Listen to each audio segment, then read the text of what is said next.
What's the scariest story you know that is 100% true? If you climb Everest, you are basically guaranteed to see at least one dead, frozen carcass on your way up. They use them as mile markers basically. Yes, one right turn past the dead guy with the orange coat and you can set your tent up. There was a serial killer known as the weepy voiced killer. He would kill people then call 911 from a payphone, crying and begging them to catch and stop him. You can find the recordings of his 911 calls on YouTube. I saw something on TV about this guy a while ago. I usually don't care for these kind of shows, but that episode was really interesting. His 911 calls are really creepy. There is an episode of Forensic Files on this guy. The United States has lost 11 nuclear weapons. A plane carrying one fell off an aircraft carrier 80 miles off the coast of Japan. A bomber was carrying two over the Mediterranean Sea and was lost to a storm. A plane crashed over North Carolina and one was found in a tree and the other was 50 meters underground. It was never found and the government bought the land around the area. A plane crashed over Greenland and dropped 4. 3 were found but one buried itself in the ice. The worst is when a bomber crashed over Georgia and dropped a bomb into the Atlantic Ocean less than half a mile from the state. If that's not bad enough, Russia has also lost about 40. Edit 1. The nuke off the coast of Georgia is only 12 miles from the city of Savannah, which has a population of more than 146k, so it's best it doesn't explode. Edit 2. In typical Reddit fashion, wow, this blew up, hopefully those bombs don't. For me, I was walking back home at like 11 PM when I noticed this hooded guy behind me. I do what I read somewhere you should do and took 3 right turns in a row to see if he was actually following me, and he was. I managed to gather all my courage and yelled at him, "What the fuck do you want?" with the most menacing tone I could muster, and he just turned around and left.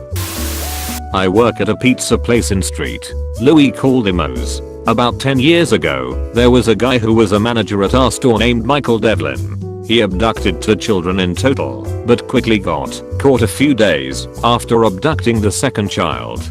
The terrifying thing is that he had held the first child, who was 11 when abducted, captive for over 4 years, and pretended that he was his son. The kid even went by the last name Devlin after the whole charade was over.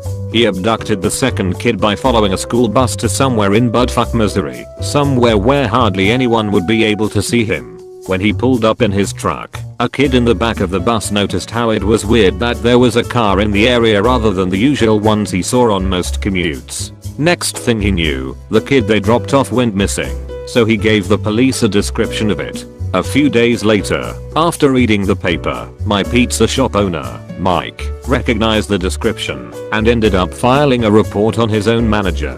Devlin is serving like 70 life sentences or some crazy shit. Also, I work with some people who worked with him. Most I've heard them say about him is that he was a dick.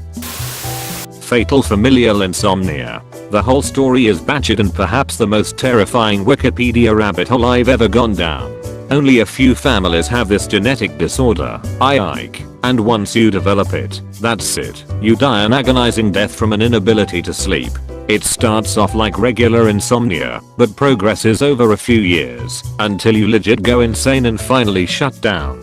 Nothing, not even the most potent drug, can induce sleep. Even when they tried to put them in comas, the brain remained completely active. Edit. Bong rips are definitely included in the whole most potent drug thing, guys. I'm sure the doctors and researchers have considered the efficacy of fat bong hits to combat the insomnia. This is a hometown story that stayed with me. It happened literally right around the corner from where I grew up, maybe a 2-minute drive away. Judy Kirby murdered 6 children and 1 adult by intentionally driving the wrong way on a divided highway in an attempt to commit suicide. She had been hospitalized for depression, but had also just ended a relationship with her ex-husband's brother and was by some reports involved in drug trafficking and fearing an imminent arrest. She picked up her sister's son, who was celebrating his 10th birthday that day. She then loaded her 3 children into the car, supposedly to pick up a gift for the nephew. Instead, she went missing with the carload of kids. A short time later, calls started coming into 911 about a car going the wrong way down the highway at a high rate of speed. They made it about 90 seconds before a head-on collision with another vehicle, driven by a father with 2 children and another child along for the ride. The crash annihilated both vehicles. The only survivors were Kirby herself and the child who was along for the ride in the other car. There were pieces of children all over the highway. She was sentenced to 215 years in prison. Hometown friend was tripping on mushrooms and saw a couple going at it in the backseat of a neighbor's car. Went in for a closer look and noticed he was actually witnessing a murder. Next day the house was flooded with cop cars, but never heard anything more of it. Is your friend okay? Yeah, he's fine. Happened way back when we were teenagers. He happily makes people tacos all day now. A relative of mine, distant, like 5th or 6th cousin I think, was a professional diver for an oil company. He would dive to check things below the surface at depths great enough to require mixed gas air tanks. He had a suit malfunction and had to be kept in one of those pressure chambers to slowly let the gases out of his body while he was breathing through a sealed face mask. Someone changed the tank at the end out, and a safety device meant to keep the air from being pulled back from inside the chamber to the outside failed and literally pulled his lungs and stomach out through his mouth, killing instantly. My mother has the news article somewhere. This was in the late 80s I think, and happened off the coast of La Aegean and in the Gulf of Mexico. Not the scariest thing that I know about, but the scariest thing that ever happened to me. I worked at a pretty well-known record store in Los Angeles in the 90s. A guy in his early 20s used to come in and ask me about records a lot, and one day in conversation he let a weird detail about my life slip that I hadn't told him. My dad is not American. I brushed it off, thinking my co-workers has mentioned it to him since he was such a regular. About a week later I was driving home and my car broke down. It was incredibly hot and I had to walk several miles to get to a payphone, which was outside an elementary school. I called a cab and hung up the phone, and after sitting a moment, it started ringing, so I picked it up. The person on the other end said, "Bad luck about your car. Talk to me until your ride gets there." I hung up the phone, but it was definitely that guy. He had to have followed me from home, trailed me from the car, called the school to ask for the payphone number, and found a way to call me at that number.